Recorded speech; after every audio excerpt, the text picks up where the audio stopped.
तो फाइनली बहुत टाइम के बाद एक ऐसा ड्रोन लॉन्च होने जा रहा है जिसके लिए मैं एक्साइटेड हूँ।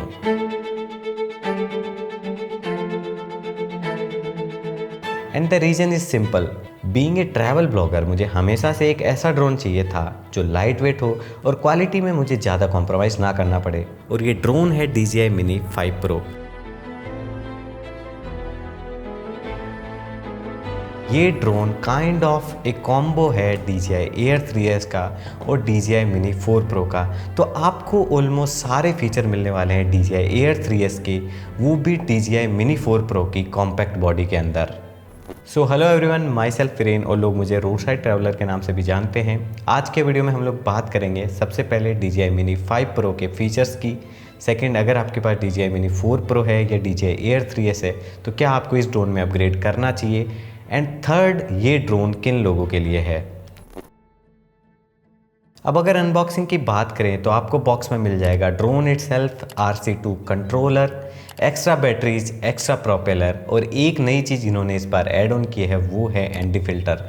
तो पहले जनरली मिनी सीरीज़ के साथ एंटी फिल्टर बॉक्स में नहीं आते थे, बट अब आपको वो देखने को मिल जाएंगे। अब अगर फीचर्स की बात करें तो DJI Mini 5 Pro में जो सबसे बड़ा अपग्रेड हुआ है वो है इसका नया 1 इंच 50 मेगापिक्सल CMOS सेंसर, जिसमें आपको 24 mm का f1.8 का अपर्चर देखने को मिल जाएगा। तो अब DJI Mini 5 Pro में वो सेम सेंसर है जो आपको DJI Air 3s में मिलता था, और आप इसमें रिकॉर्ड कर सकते हो 10 बिट पे, H.265 कोडेक पे, वो भी D-Log और HLG दोनों पिक्चर प्रोफाइल पे। अब इस नए 1 इंच के सेंसर की वजह से फुटेज आपको काफ़ी स्मूथ मिलने वाली है, डायनेमिक रेंज आपको अच्छी मिल जाएगी, और कलर ग्रेडिंग में भी आपको पूरी फ्लेक्सिबिलिटी मिलेगी। अब एग्जांपल शो करने के लिए मेरे पास DJI Mini 5 Pro तो नहीं है, बट उसमें सेम कैमरा और सेम सेंसर मिलने वाला है जो इसमें है, तो आपको फुटेज भी सेम ही मिलेगी। इसलिए इस कैमरा के 24 मेगापिक्सल वाले 1 इंच के सेंसर पर जो कुछ फुटेज शूट की हुई है वो मैं यहाँ पर ऐड ऑन कर देता हूँ।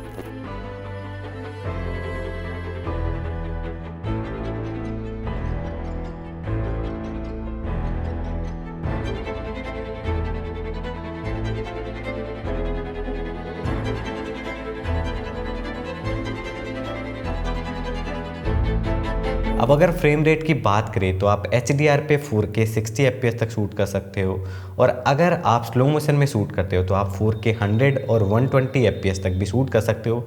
बट उसके लिए आपको स्लो मोशन मोड में जाके ही शूट करना पड़ेगा, आप नॉर्मल मोड पे 120 FPS पे शूट नहीं कर सकते, और जो आपको फुटेज मिलेगी वो स्लो मोशन में ही मिलेगी।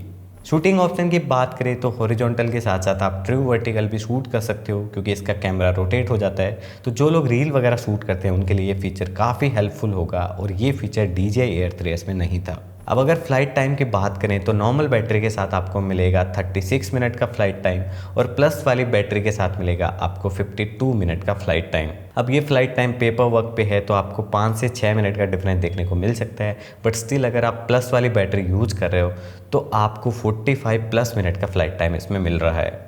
सेफ्टी के लिए आपको ओमनी डायरेक्शनल के साथ साथ लाइडार सेंसर भी देखने को मिल जाएगा जो DJI Air 3s में इम्प्लीमेंट हुआ था, और इसका फ़ायदा ये है कि लाइडार सेंसर की वजह से नाइट टाइम में ऑब्स्टिकल अवॉइडेंस अच्छे से वर्क करेगा। एक्टिव ट्रैक 360 और ट्रैकिंग को इन्होंने काफ़ी इंप्रूव कर दिया है। तो अब अगर कार, ह्यूमन, साइकिल आप किसी को ट्रैक कर रहे हो तो आपको उस फुटेज में बेटर स्टेबिलिटी और बेटर मूवमेंट देखने को मिलेगी। एंड लास्ट, आपको इसमें सारे वो स्मार्ट मोड देखने को मिल जाएंगे जो DJI Air 3s में थे, जैसे master shot, quick shot and free panorama. अब ये ड्रोन ट्रैवल ब्लॉगर के लिए बेस्ट क्यों है, उसके 2-3 रीज़न हैं। पहला, ये ड्रोन लाइट वेट है तो आप इजीली इसे ट्रैक वगैरह पे अपने साथ में कैरी कर सकते हो। सेकंड, इसकी छोटी साइज़ की वजह से ये बहुत ही कम नॉइज प्रोड्यूस करता है और इतना इजीली नोटिस में नहीं आएगा, उस वजह से आप साइलेंटली अपने शॉट ले सकते हैं बिना ज़्यादा क्राउड इकट्ठा किए। थर्ड, आपको 1 इंच का सेंसर मिलता है तो ओबियसली आपको क्वालिटी में भी कॉम्प्रोमाइज़ नहीं करना पड़ेगा।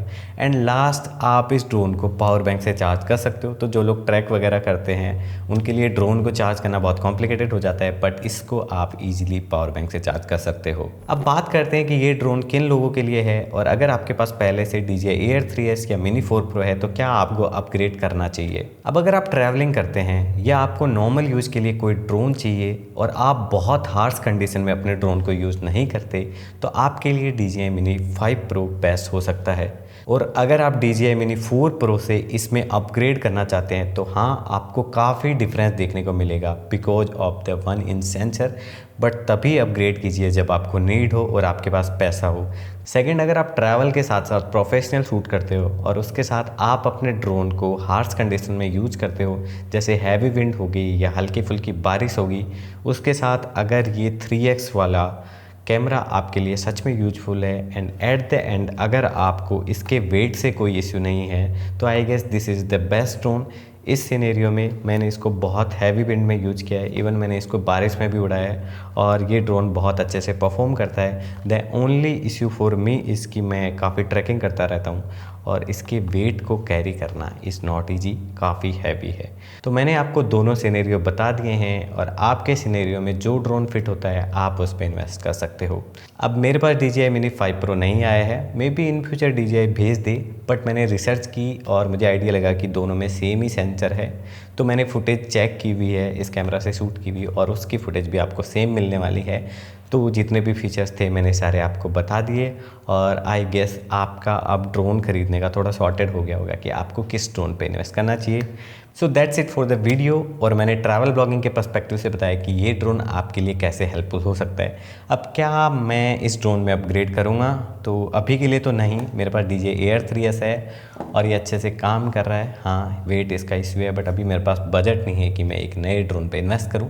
बट मैं ये चीज़ कर सकता हूँ कि मैं मेरे किसी दोस्त को जिसको ड्रोन चाहिए उसको बोल सकता हूँ कि वो DJI Mini 5 Pro ले ले और अगर मुझे ट्रैकिंग पे जाना है तो हम दोनों आपस में ड्रोन को स्विच कर सकते हैं। तो बस आज के लिए इतना ही, मिलते हैं नए वीडियो में किसी ट्रैवल ब्लॉग, ट्यूटोरियल या ऐसे ही गियर रिव्यू के साथ। Tata bye. और हाँ, अगर पैसे नहीं हों और DJI Mini 4 Pro है तो भाई उसको यूज करो, वो अच्छे से काम करता है। फालतू का क्रेडिट कार्ड से पैसा लेके इन्वेस्ट करने की नीड नहीं है, एक्सपीरियंस से बता रहा हूँ।